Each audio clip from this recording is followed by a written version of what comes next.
Sarah, we will give a few minutes and then start. Okay, Ashwin.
Good afternoon, everyone. I hope you can hear me and see me.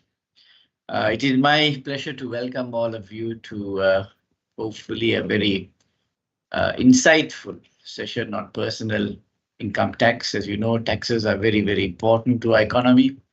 And understanding personal income tax for citizens of this country is important to ensure that you comply with tax laws and regulations of the country. It's also important in making very informed, sound decisions for individuals, especially when you're trying to make an investment or when you're planning your savings, etc. So the tax laws, regulations keep evolving, and sessions such as these organized by BDO are very helpful to ensure that you stay updated. Today, Sarah, our partner and head of tax, who also chairs the Faculty of Taxation at CA Sri Lanka, will present to you on this topic, and I encourage all of you to actively participate. If you do have any questions, you can always post it in the Q&A or chat box, and let's try to keep it to questions on taxation and avoid questions of a political nature or policy making nature, because today we don't have representation from the Department of Inland Revenue or the ministry. So once again, warm welcome, and I hope that this session will be informative and beneficial to all of you. So let's have a productive session. So with that, I would like to invite Sarah to begin her presentation, which will last for about half an hour, I believe, Sarah, and then we can get on to the Q&A. Hopefully, yeah. Hopefully. Yeah. I will Over try to to you. keep it as simple as possible. All right. Thanks, Ashwin. Just give me a moment till I put on my slides. Yes.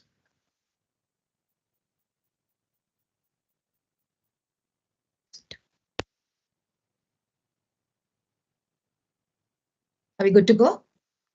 Yeah, I can see you. I can see the slides. Go ahead. Perfect. So before I start, let me thank all of you. I know this is not my usual audience. We were not pitching at people who either knew tax before or know even finance for that matter. So thank you for joining us on a public holiday. This session will be, we'll try to make it as simple as possible, but it's going to be only on personal tax. So for the time being, you can forget about your company, your employer, and anything and everything to do with anybody else. And this is to focus on your own taxes. So in the course of my presentation, I have also covered some of the areas that were touched on by the budget and the recent gazette that was introduced to the Inland Revenue Act. So with that in mind, let's move on and we'll take it as it comes. Okay. So first, let's look into the fundamentals. Why does a country have tax, or why do you have to even worry about taxation? So there are two objectives, and the primary objective is that it is a revenue income for the government. So just like all of us need money to survive and survive in terms of fund our expenses, the government too needs money, and therefore there is a revenue objective of collecting money for the state. In addition to that, it also serves as a means for redistribution of income from the rich to the poor. It helps domestic industries. How does it do that? There are taxes sometimes, that are designed in such a way that it's better for local production rather than importing it, for example. Then to reduce consumption of demerit goods. A demerit good is anything that has maybe a harmful effect on society. So the taxes on such goods are generally much higher, and taxes used as a means of that as well. And of course, to control inflation and balance of payments. Don't worry about what that is. Okay. Once upon a time, there was a gentleman called Adam Smith, father of economics. He wrote a book called The Wealth of Nations. And in that, he said, he mentioned something called four canons of taxation. He said a tax system should have equity. Equity basically means that it should have fairness, justness, and it's not like equality where everyone is at the same level. Instead, it tries to bring about the concept of fairness and justice in a society. Secondly, that it should be certain. So hopefully by the end of this session, you should all be certain about the timing, the manner, place, and authority, or the amount that you need to pay. So similarly, the tax system should have certainty as well. And it should have convenience. Convenience means it should recognize the taxpayer's ability to pay the tax. And finally, from the state's point of view, it should be economic, which means that the money that they spend in collecting the tax shouldn't be more than the compliance, or rather the money collected. Okay? So it should be bare minimum. And then that's what every state tries to achieve when they set up a tax system. That's on the theory. So taxation in Sri Lanka, we've been having taxation in Sri Lanka since independence, actually pre-independence, but and over time it has changed quite a bit. So let's look at some of the key concepts in taxation. So there is something called a residency concept. Okay, so tax is paid depending on whether you're a resident or a non-resident. Your taxation will change. So who is a resident? A resident is basically somebody who generally lives in Sri Lanka, generally resides in Sri Lanka, and is physically present. Now let's take somebody who has come to Sri Lanka for some time, and then they're like saying, in a 12-month period, you have to gauge whether this person has been in this country for 183 days at a minimum. That is basically about 6 months. If so, then the person becomes resident for taxation, irrespective of their citizenship or nationality or wherever they are, or dual nationality, so to speak. We only tax based on residency. Okay, so if you're a resident, then you're taxed on your global income in Sri Lanka, and this is the case anywhere else in the world as well. The country where you're resident is where you pay on your global income, and where you're non-resident. Now, people who don't meet the criteria I just spoke about would only have to pay tax on Sri Lankan sourced income. So let's take an example. Let's take a person who generally stays here. They have all sorts of income. You'll have employment, etc., etc. But how can a non-resident have income from Sri Lanka? Let's say there's somebody who migrated from Sri Lanka a long time ago, but they happen to have a property in Sri Lanka, and that property yields a rent. So that would be profits or income from Sri Lanka, and therefore there would be a tax on that profit. Okay, and tax is paid on something called a year of assessment, or what this 12-month period that starts in April in 1 year and ends in March, which is why we actually timed this session in the February, because then you have all of March to figure out how you're going to plan your affairs for the next year of assessment, which would be the 1st of April 2025 to 31st March 2026, which would be 25-26 is what we'd call that particular year of assessment. And taxation varies from individuals and companies. So for today, let's just focus on individuals. Individuals have progressive rates. We'll talk about that as well. It basically means that you don't pay tax at the same rate across the board, but instead, the more you earn, the more you pay, right? So that's how a progressive tax system works. And how do you pay tax? This is like the most important thing. It's on something called self-assessment. So I know all of y'all are familiar with certain withholding taxes, like your employer has deducted some taxes from you, the bank has deducted taxes from you, but there are some of you who probably have income on your own and you need to pay tax on that income. And how will the government know that you have such income? You have to assess yourself. So the system in Sri Lanka isn't where the government comes and forces you to pay the tax.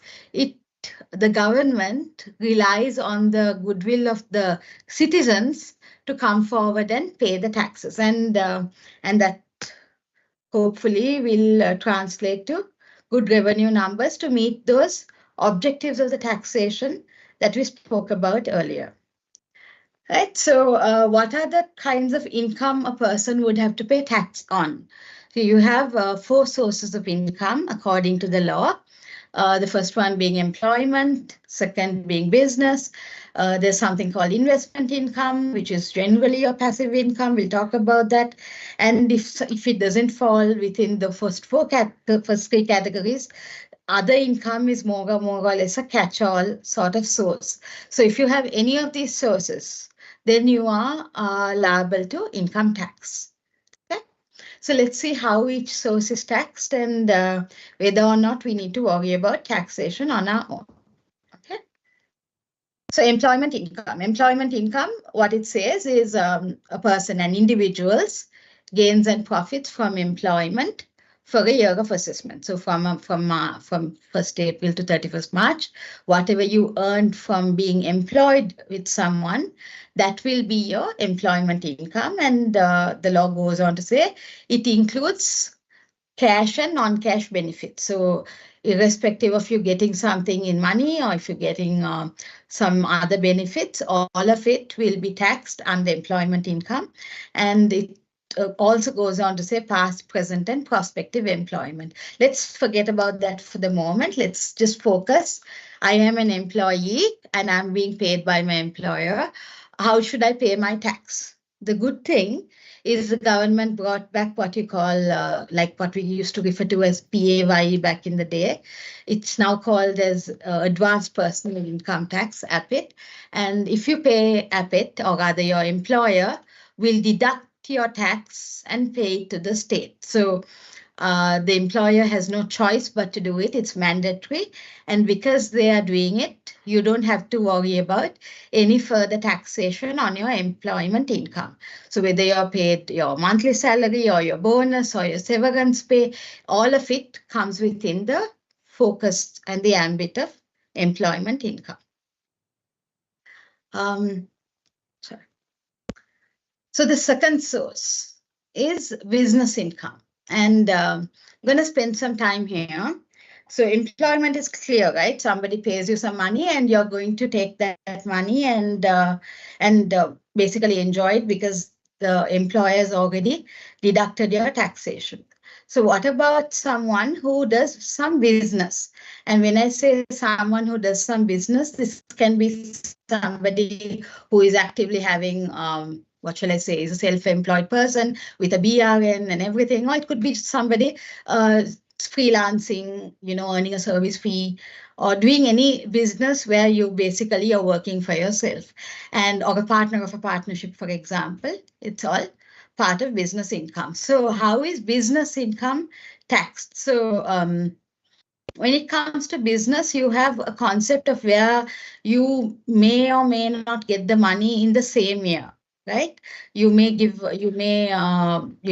maybe even postpone some payments to the next year. You may get some money later, so on and so forth. The law says it's all good. You do business the way you like, but whatever income that needs to come into that year, you need to record it in that year. And whatever expense is supposed to incur in that year, whether you pay it or not, you need to put it into that year. And therefore, that is called the accrual basis of accounting. And business income for anyone should be always accounted for on an accrual basis. So a simple example would be, say I've taken a shop on rent and I have defaulted a good, say the rent is 100,000 a month. And instead of paying 12 months of rent, that's 1.2 million, I've paid only 800,000 of rent for the year. Can I say that that's all my expenditure? According to accrual basis, no, I need to book the 1.2 million as my expense. So same thing with income, right? I hope you got the drill. So when it comes to so basically when it comes to business income, you need to calculate what your income is, what your expense is as an individual, and pay tax on your profits, not on your turnover. Okay. And certain individuals in certain professions, when they get money, there is a withholding tax of 5% if they're resident individuals, if they get over 100,000 per month.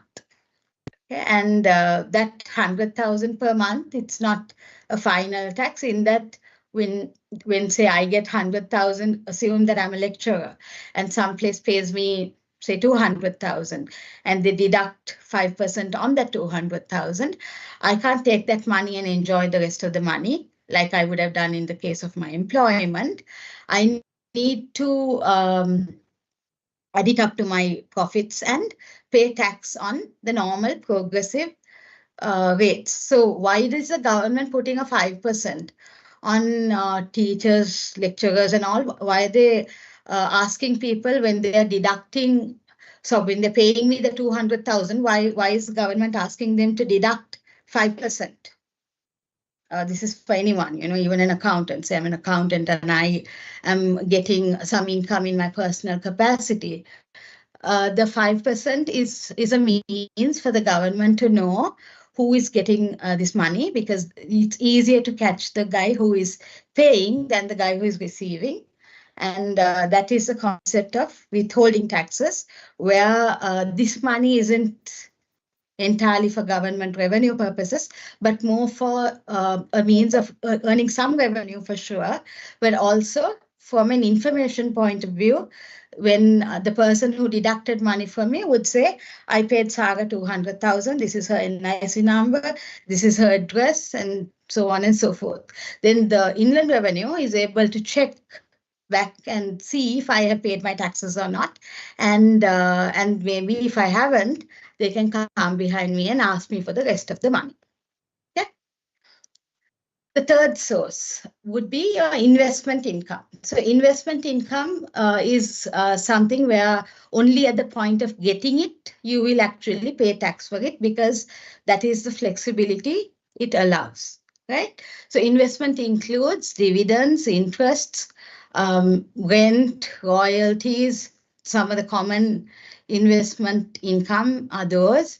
There's something called capital gains, which is also an investment return, but let's forget about it for now.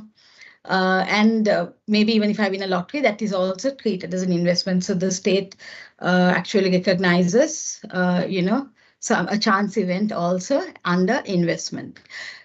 How is investment taxed?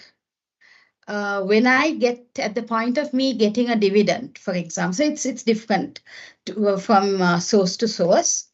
When it comes to dividends, the company that I am a shareholder of, when they're paying me, say, 100 rupees, they will deduct 15 rupees as withholding tax, and they will give me 85 rupees. What do I do with that money? I take it and enjoy, because the tax of 15% on dividends is something what we call a final tax, and there is no further taxation on dividend income. Interest income, there is a difference. So when it comes to interest, if you are somebody who is a resident individual, then your interest is not final. But if you are a non-resident, say I'm a Sri Lankan, I've migrated, but I have some deposits in Sri Lanka, and the deposits are still yielding some return. So in such cases, the withholding tax is final on the non-resident Sri Lankan. Okay, but when it comes to a resident, it is not final, and you need to take it and add it up to your total income before you work out your taxes. We're saying 10% here because I know it's not 10 at the moment, but I've just assumed that the law will change on the way it was presented in the budget. So at the moment, if you go through your bank statements, you would see a line item called advanced income tax. And if you haven't, then something's wrong. Because the bank, whether it's 1 rupee or 100 rupee or 100 million, they're supposed to deduct at the moment 5% as withholding tax on interest and give all your details to the Inland Revenue saying, oh, this depositor, this much. And how will you know how much has been deducted? They will give you a certificate saying, Sarah, I've deducted 5 rupees from you for this 100 rupee that you earned. So I know that they've already paid 5 rupees. I will use that 5 rupee as a credit when I'm calculating my tax on the 100. Okay, so now that 5 is going to go up to 10%. So this is going to be a little bit of a bitter pill to swallow, but we will see how what sort of maybe remedies that are available for individuals under the new budget as well. But by and large, if you are somebody who has money in a bank, unless it is foreign currency interest income, which is exempt, the local currency interest income will be liable into the future at 10% upfront. But the good thing is you can always get a credit on it. Okay. Let's say I have a house and I have given the house on rent. Then if the value of the rent is 100,000, then there is no tax. But if the tax, if it is over 100,000, then the tenant is supposed to deduct, or rather my tenant is supposed to deduct 10% and give me the balance money. And similar to what I did with the interest and my business income, I will add that rent into my calculation, and I will take a credit for whatever the tax that has already been deducted by my tenant. Okay, and there are any other. There's a whole heap of investments. No, say it's royalty or something. In that case, it would be 14%. Again, not final. So final means no further tax. Not final means it's my problem. I have to take it. I have to add it up, but I get a credit for whatever has been deducted. All right. So what's the hue and cry about the withholding tax on interest income? So it was 5%, now it has been doubled to 10%. We have different kinds of people in this country. We don't have everyone making the same amount of money. So when it comes to senior citizen is basically somebody who is 60 plus. They live purely on their retirement earnings, or basically of their, in their golden years, they live on the interest income. So when you tell 10% of that has to be deducted in upfront, it becomes really hard for the senior citizen to survive because they need to buy their food and medicine and all of that, right? So because it's an immediate cash flow problem for the person, what they can do is they have to see whether they are within the tax-free threshold. Now we'll worry about what the tax-free threshold basically is. It's going to be 1.8 million. So up to 1.8 million, the senior citizen doesn't have to, or any individual doesn't have to pay tax. But in the case of a senior citizen, if they have less than 1.8 million of income, they can go to the bank and tell the bank, hey, I have only like less money, so don't deduct tax from me, and the bank will not deduct tax from the senior citizen's interest income.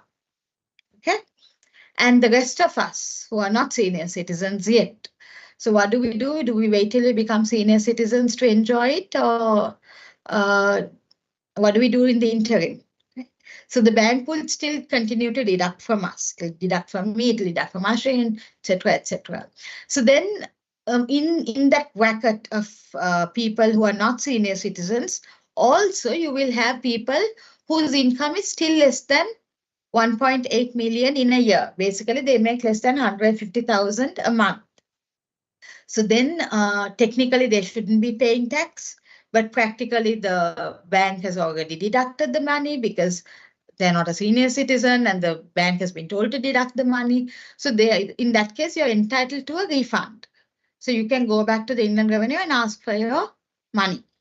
So the budget also proposes a mechanism of fast tracking the refunds to people who are other than senior citizens in this particular scenario. And also in the course of, calculating your taxes, there are certain qualifying payments and reliefs that are given against your tax. So you don't have to pay tax on everything, but there are some payments that you can make or some ways that you can reduce the tax that you have to pay. One is if you make donations to someone who is a charitable institution providing institutionalized care for sick and needy. So there is a list of approved charities, but if that approved charity is into giving, institutionalized care for sick and needy, like an orphanage or an elders home or something, you can give up to maybe 75,000 or 1/3 of your taxable income. Whichever is lower, you can get a credit or rather relief. Remember, I said everyone is entitled to 1.8 million. That is into the future. At the moment, it's 1.2, which is why we've been talking about 100,000. So that might also change into the future. So if whether you're a citizen of Sri Lanka or a resident of Sri Lanka, everyone enjoys 1.8 million or will enjoy 1.8 million from the 1st of April 2025. And that has already been gazetted as well. Okay, so up to 1.8 million for a year, you don't have to pay tax. Only beyond 1.8 million, you have to worry about tax. Okay. Then there are people who earn rent income. When you give your building on rent, for example, you may have to incur some repairs on it. So you might, and the value of your property also, there is a wear and tear for it, right? So the law says, hang on, don't pay us on the entire money that you earn. But if you have actual repairs, you can deduct that. Or if you don't have actual repairs, you can still take 25% off as a repair allowance on that particular asset. Okay, so basically, rent income, you only pay on about 75% of the rent income. And the last one, and this probably is probably something you can all take home with you, is if you have installed solar panels in your house, and say you bought solar panels for 1 million, I'm not so sure what the going rate is, up to 600,000 you can deduct in 1 year. So the balance you can carry forward and set off in the next year. So if you want to maybe reduce your tax liability, then a solar panel would maybe help you in that respect as well. But it all depends on your level of income. Okay, but that relief is still there and hopefully won't be taken away into the future.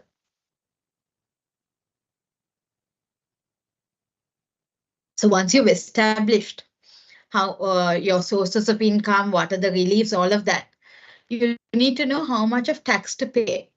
And this table, this slide, and just don't look at everything. Look at the first table, individual income tax. At the moment, we all have a relief of 1.2 million, and thereafter there are 5 million slabs. So as and when your income goes up, you will keep paying at the different rate all the way up to 36. If you're somebody in employment, don't even look at the table because your employer is already considering all of this for your APIT calculation, right? And into the future, you can earn up to 1.8, like I said, free of tax. And then the first slab is 1 million. And thereafter, it is 500,000 slabs up to 30%. And the balance is at 36. There are a few changes that have been proposed in this law, and some of this has come into as like quite a bit of conversation topic, at least for me personally. So I will take it very slowly there. Sector-specific income tax rates. If you are an individual who rendered, these are 2 categories of individuals, right? You can be somebody who's rendered service in outside Sri Lanka to any person to be utilized outside Sri Lanka, where the payment is received in foreign currency. Or you could have had a foreign source from which you earned income, and it was remitted through a bank to Sri Lanka. So in both instances, currently there's an exemption, but into the future, the maximum rate that you will be taxed would be 15%, meaning you will pass through the 0.6 before you get to 15. I have an example, I'll take you there. And in the case of anyone who is involved, an individual who is been in the business of, manufacture and sale or import and sale of liquor, tobacco products, something, you have 40% at the moment. That 40% will go up to 45 for that category of people. And also there is an increase in capital gains tax. What is capital gains is basically, remember under investment income, I said there's something called realization of investment asset. So let's say I have invested in a building. I don't live in that building, so not the home I live in. Okay, if I have a second home or a land or shares that are not listed on the stock exchange, listed shares are exempt. But if it is unlisted shares, I'm a shareholder of a company or a partnership, I'm going to have to, when at the point of me selling that asset, for example, I have to pay at the moment 10% of capital gain. Into the future, it will be 15% as the proposed rates stand. So this is how much, I'll just give you all a moment to have a look at how it will be if you currently earned only local income. Depending on the tax, depending on your earning level, your tax savings are pretty significant in the early rates and in the early slabs. So at the moment, if you make 100,000, no tax, that's going to continue. But at the moment, if you make 150,000, you're paying 3,500 of tax. But into the future, you will pay nothing. So you save 3,500, right? So Similarly, this is a monthly working. So each, as the slabs go up, you'll realize that the savings suddenly becomes 20,500 from 400,000 onwards. So that is the optimal point. Up to that, there is the savings up. It is significant. So the budget proposals, and which is actually gazetted in the law, which will come into force very soon, will basically give a huge relief to the middle income earners of the country. And on foreign income earners, so people who have that foreign income which was currently exempt, how it will work is the first 1.8 million is tax free because you're a resident, so you don't have to worry about tax. Then the first 1 million after the 1.8 is at 6%, and thereafter it will be at 15. So the working will be something like this. If I earn 3.5 million, the first 1.8 will be tax-free. The first 1 million thereafter would be at 60,000, and the balance would be at 105,000. So my total tax payable would be 165,000. Okay, previously I did pay nothing, but this is now going to be my contribution in terms of my personal taxes. Okay. So now we figured out the tax rates and sources and everything. How do I register? How do I file?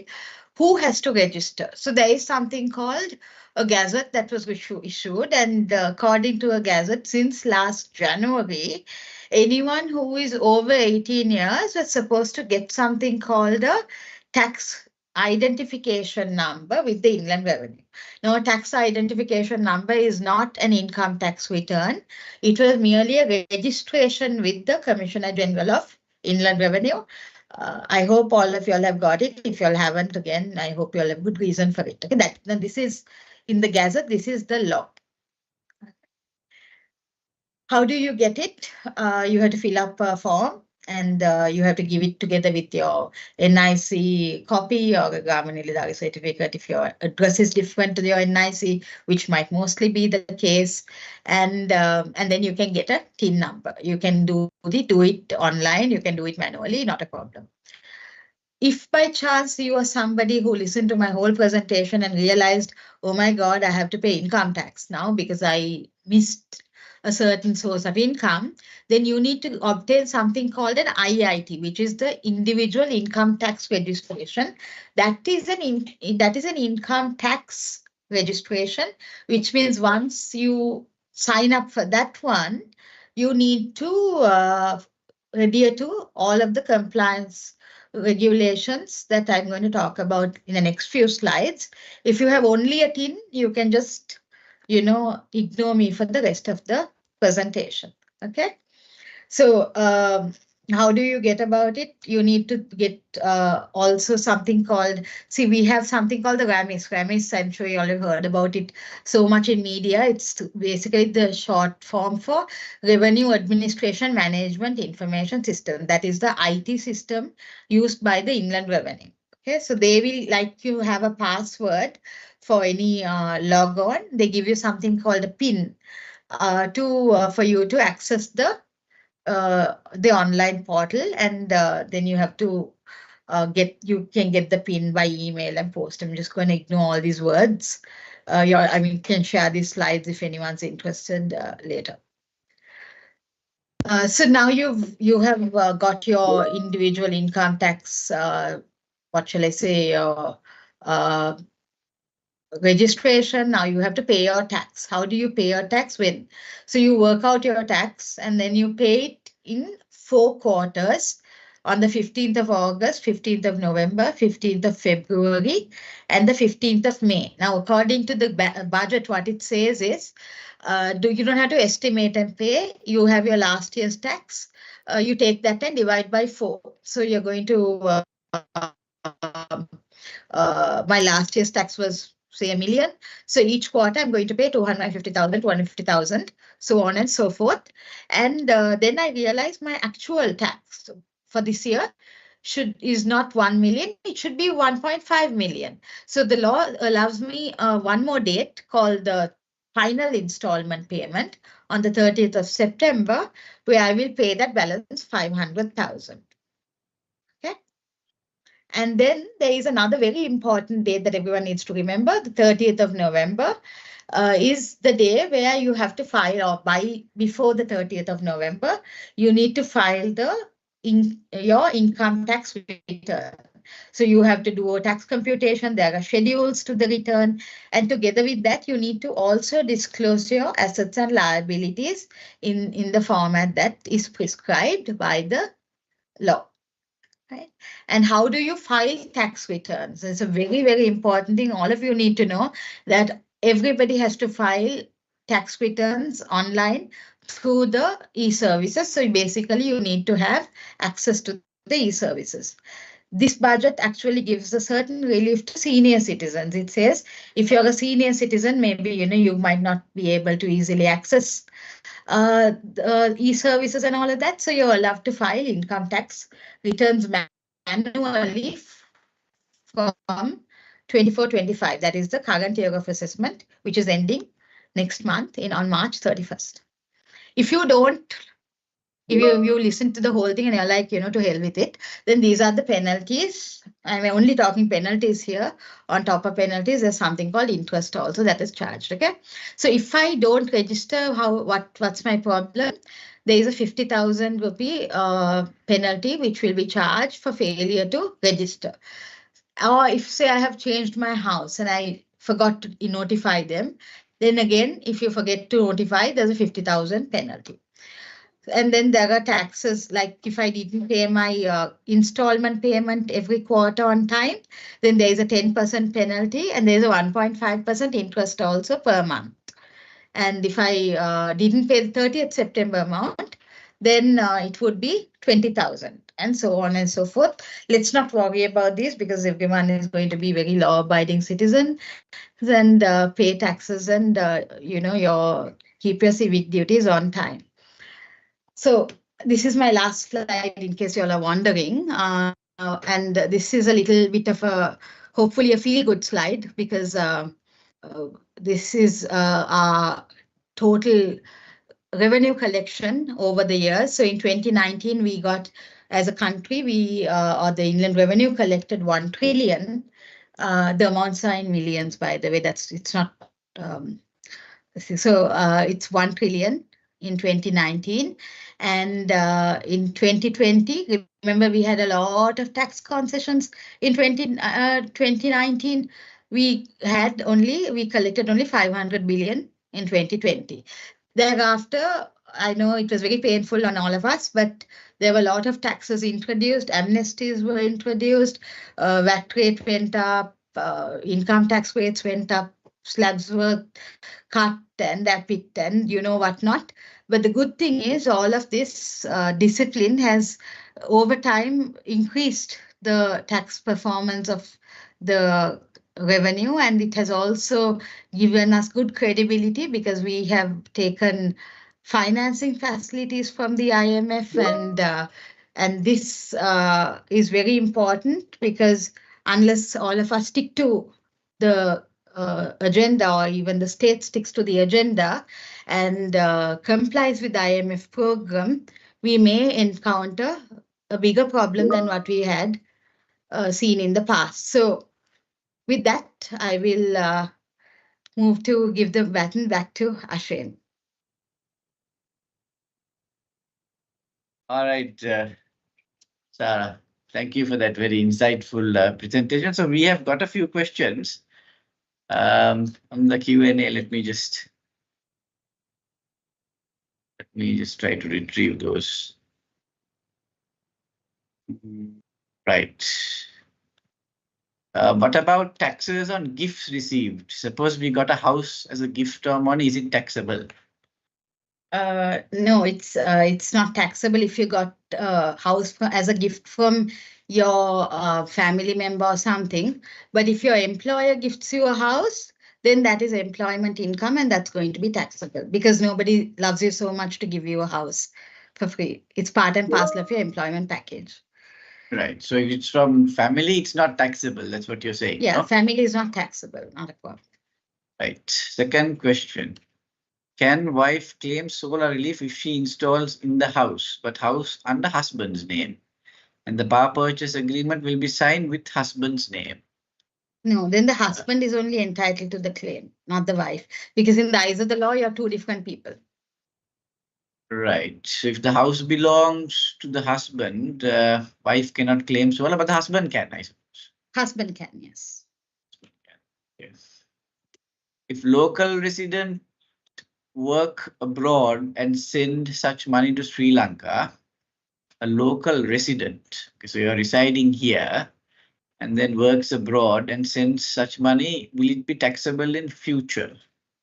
Yeah, so basically, if you're a resident, then you won't be working abroad. But I'm going to assume that the question means somebody who has moved out of the country for employment and is sending money to support the family. No, then it won't be liable for tax in Sri Lanka. But if you are going for a secondment for 2-3 months and then you're coming back, if it's part and parcel of your employment proceeds, then it will be liable.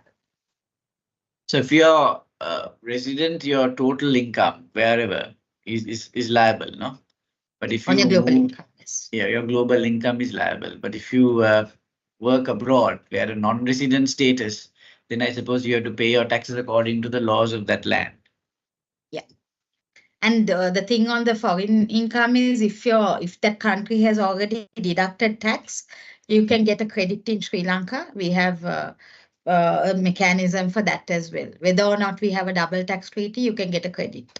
But that's if you're a resident here, no? Yeah, if you're a resident. You have to be a resident here, so you go abroad and do something, but something is deducted there when they pay your taxes, you can claim that credit if there is a tax agreement, no? No, even if there isn't, Sri Lankan law allows a unilateral credit. Okay. So that's.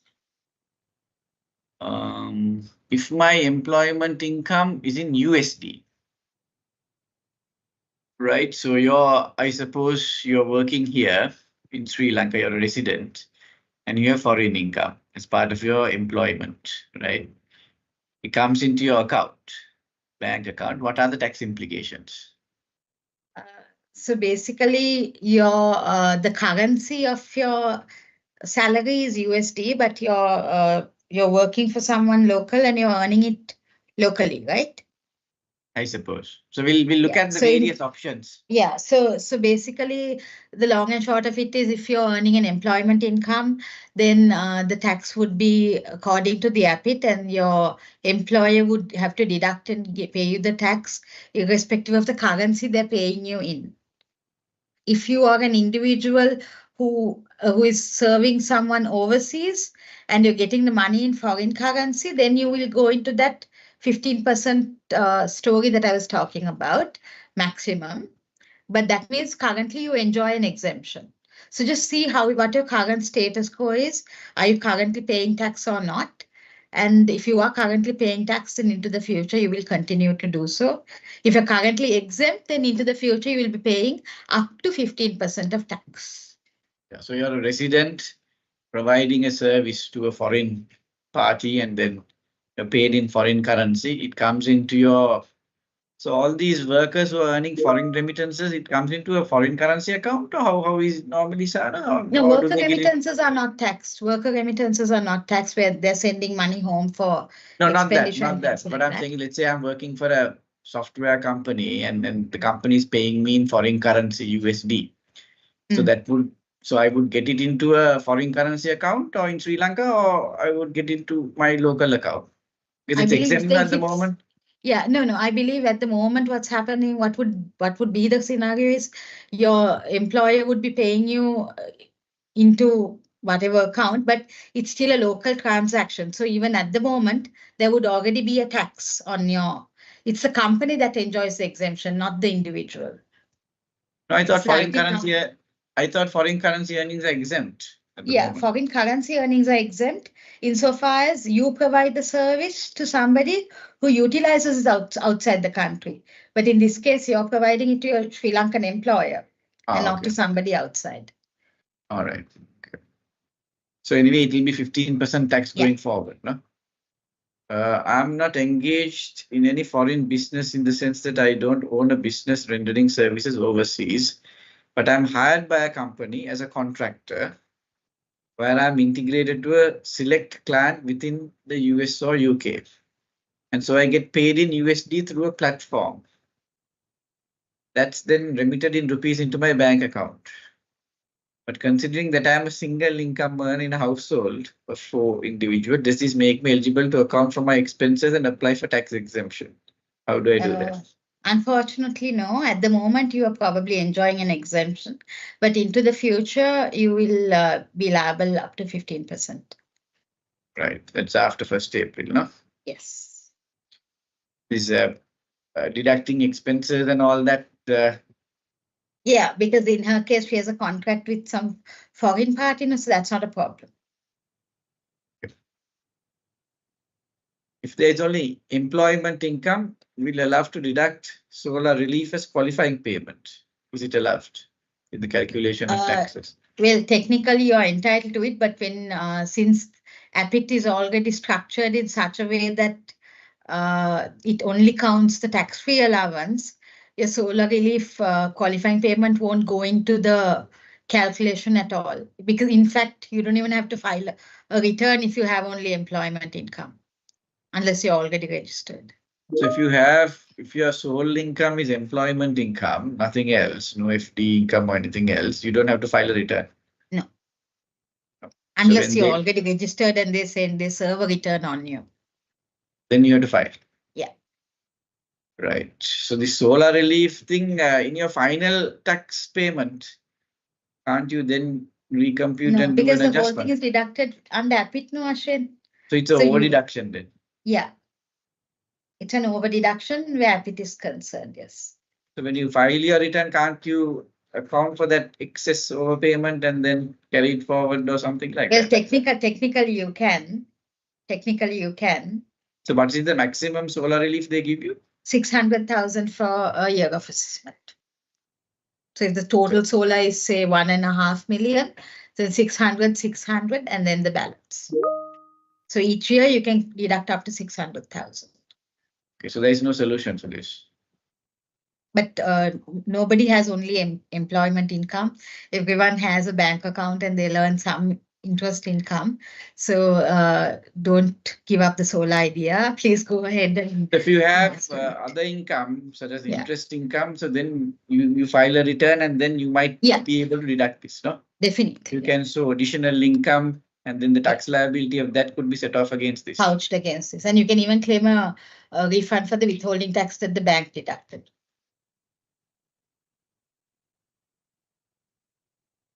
Hold on. Can you explain how individual foreign service income is taxed where he has other types of income as well? Okay. Additionally, please explain how we deduct personal relief 1.8 million in that scenario. Okay. Can you please explain again? Can you please explain how individual foreign service income, this foreign currency income, I suppose, is taxed when there are other types of income as well? Additionally, please explain how we deduct personal relief of 1.8 million in that scenario. Okay. So I'm going to assume that you have a foreign currency service income and you also have FD interest. Okay, and the FD interest is sky high. So you have your local income and your foreign income. The smart thing to do would be to take your local income against the 1.8 and the 6, because otherwise that will be taxed at up to 36 now, and take the full foreign income at 15. Alternatively, you could just club it all together and apply the 1.8 on the total 6 and cap the foreign at 15 and go through the slabs for the rest of it on the 18 and all of that. It's a little technical, but this is somebody who probably knows a little bit of tax. Yeah. So basically the foreign aspect is at 15%. Maximum 15. So you can make use of it. The law doesn't restrict you which way you want to use your relief at the moment. But that 1.8 can be applied for foreign currency income as well, right? Yeah, absolutely. Absolutely. So you deduct 1.8 and for the balance only you have to pay 15. No. Then you, for the first 1 million, you pay at 6. And only on the balance, you pay at 15. Okay, so the cap is at 15. Cap is at 15. Okay. You can share. One of the participants Yes. wants to know whether you can share that. Yeah. Sure. I think our IT has all the email addresses. So after Right. at the end of the session, we can share the. Right. I'm an employee of a port city registered company. Received the secondary business strategic importance status for the company. Employees are paid in USD. Are the employees of that company taxed under 15%? Okay, very a question you shouldn't have asked in public, but yeah, well, Port City comes under different regulation, not under the normal laws of the country. Not under normal tax laws. If your company or that particular person who got this business of strategic importance status, there is a gazette that is issued to that company that got that status. It will say such and such incomes are exempt. If it says that employees are exempt, then you'll continue to enjoy that exemption irrespective of the mainland laws. Yeah, so basically what you're saying is 15% most likely will not apply because it will be under the gazette, it will state some exemption. And then each person's gazette, the negotiation will really vary. Okay. So this gazette will be issued by Inland it's issued by the parliament to each individual SPI. Yeah. Right. What is the threshold to apply the 15% tax on services export for individual taxations? I think that was covered. No, it's 1.8, 1 million, and then the balance. Right. If a person is earning 2,000 per month USD, working for a US based company, and the amount is remitted to a PFCA account in a local bank, how does the taxation work? Let's say entire 2,000 is not converting to only LKR, only 1,000 gets converted. Then how does the taxation work? So it doesn't matter what you convert or what you don't convert. Right. It's your income that is taxed, and that will be taxed at in the manner is explained for foreign services at a maximum of 15. As a maximum of 15. No? So the conversion does not really matter. That doesn't matter. Right. It's for the entire 2,000 at some basis. Yeah. Next year onwards, how the quarterly self-assessment tax is computed taxable income of the current year is lower than last year. Unfortunately, we haven't got the gazette for that yet. The law, or rather the budget merely says they will get rid of the estimated system and base it on last year. So if they're going to strictly implement it by that, irrespective of your last year being lower, you'll still have to end up paying the quarter. Yeah, but I think one of my chats with one of the officials there, they said they will be issuing some guidelines. They'll have to issue some guidelines on this. Especially where interest is concerned, because the rates are going down. Yeah. And things like that. Yeah. So they'll issue some sort of a guideline which will help prevent you from overpaying. There might be some basis maybe in the final quarter where these adjustments can be made to prevent you from having to claim a refund. Can they deduct any expenses before calculating tax? If so, what type of expenses would qualify? Internet bills, etc. Yeah. So this is a very common question. If you have, if it's business income and you're claiming expenses against business income, you're well within your rights to do so. You need to keep documentation to prove that this is related to the business income. That's all. So anything, as long as you say this is relevant to my business income, no problem. I work for a foreign client, but we have a local company through which we recruit. So from what I understand, we have to pay tax since we are recruited through the local company. Yeah. Already you should be paying tax. Yeah. So you're working for a foreign client, but if you're paid through a local company, then this foreign currency. Your company would have been exempt. Now they'll be liable, but that's their problem, not yours. Right. Today we're only focused on individuals. If I'm a local resident and earning from USD by providing a service to an overseas company, will I be taxed in future? I think we've answered. Yeah, so it will be capped at 15%, no? Capped at 15, yes. Capped at 15, no? I have a foreign source of income, and I recently learned that Port City is a tax exempt zone. I would like to know if it is possible to open an account in Port City and receive my income there without being subject to taxation. Could you provide clarification on the regulations regarding this? You'll have to consult a counsel to check about the opening of accounts in Port Account. City. That is the opening of a bank account, I suppose, you know? Yeah, because Port City is a different set of regulations altogether. Yeah. So certain banks, I believe, are opening branches in the Port City. So we'll have to wait for that to happen, and then freelance services offered by freelancers, I suppose, are subjected to taxable subject to tax in future. If it is so, individuals who conduct freelance services and earning money in foreign currency, will it be taxable in future, irrespective of what kind of services they provide? So if I'm a freelancer providing a service to a foreign client, I earn in USD I get it into my account, I have to pay. Yeah. But if it's foreign currency, it's capped at 15. Yeah. Okay, or can we Ashwin consider knows all... the answer now. Yeah. Or can we consider all foreign currency income which are exempted earlier will be subject to taxable in future? Yes. No? I suppose that's a safe enough assumption. Can probably take a few questions that are not related to the foreign currency income, because I think there may, if there are any, that I think that is those are the contentious issues where the new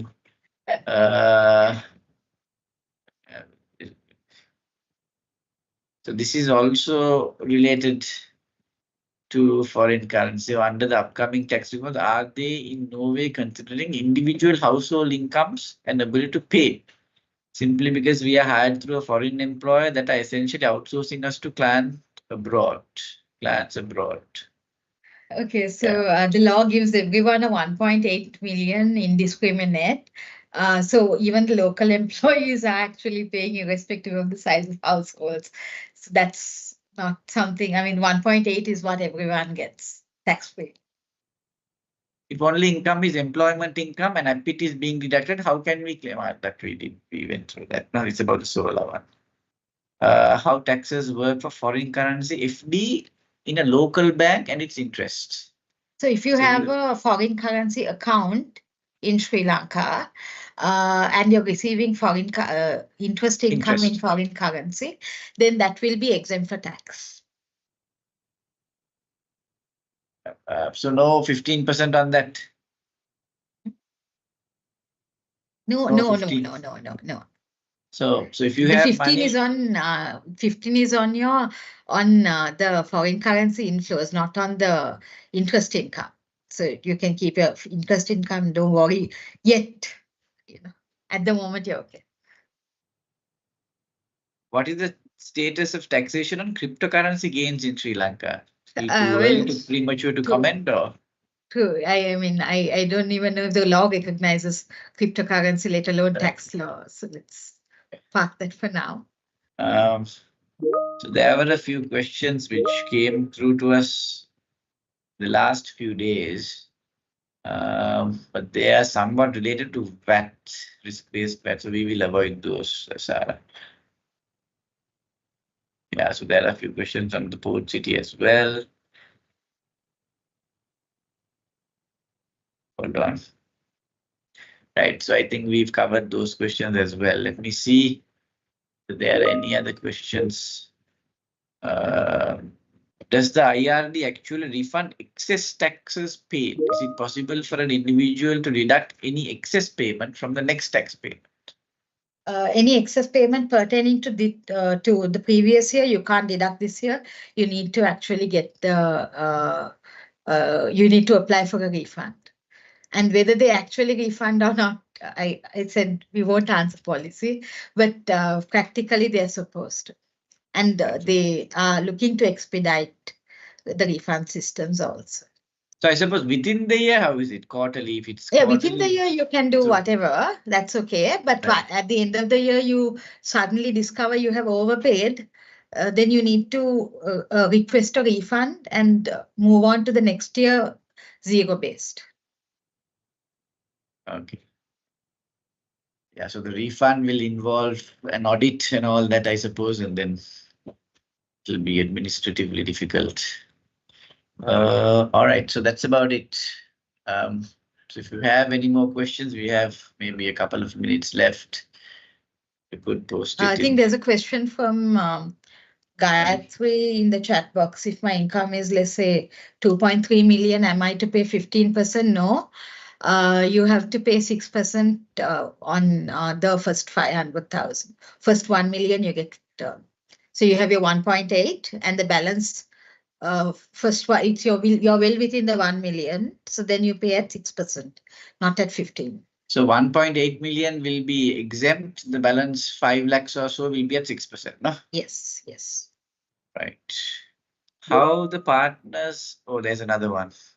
Something to do with liquor business income is taxable. Yeah, it's like taxable at 45% into the future. Okay.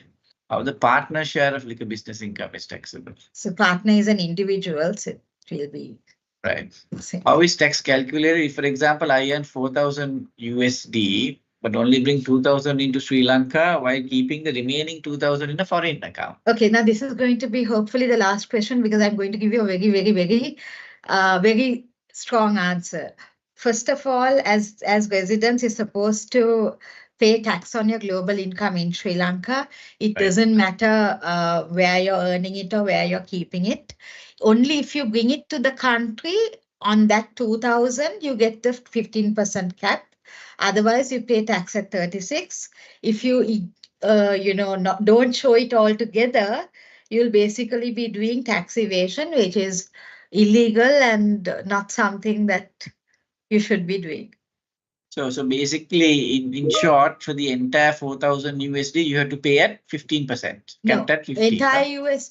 Entire 4,000 is not coming into Sri Lanka. No, only the amount that's coming into Sri Lanka, you get 15%. Anything that you keep offshore, you'll be liable at normal rates. If you keep it offshore, you'll be liable. Okay. So it's worthwhile bringing the total amount here and paying the 15%. Capped at 15, no? Yeah, capped at 15. Right. Okay. Can't we set off non-audited refund up to 60% against the next year? No, you can't. No, yeah, you can. No, you can. You can. Technically, yeah. You can. Okay. Self-assist refunds, yes. Okay. Any more questions? Otherwise, we can wrap it up. So Sarah is available. It was zero-based, but yes, I was going to also say that if there are questions that you can't ask in public, you all have my contact details. You can always reach out to us. And so Sarah is contactable. She has an email address. You can get it from our site, video.lk. And I hope all of you found this session beneficial, insightful, and I think we managed to answer more or less all of your questions. So this is the second webinar that we've had for this year, and hopefully there will be many more to come. And I hope all of you will participate and appreciate what we are doing as a service to all of you. So thank you very much. Look forward to seeing you again. Thanks, Sarah. Like to extend my appreciation to all the participants who took part in today's session. Thank you very much. Take care and have a good evening. Thank you, Ashwin, and thank you.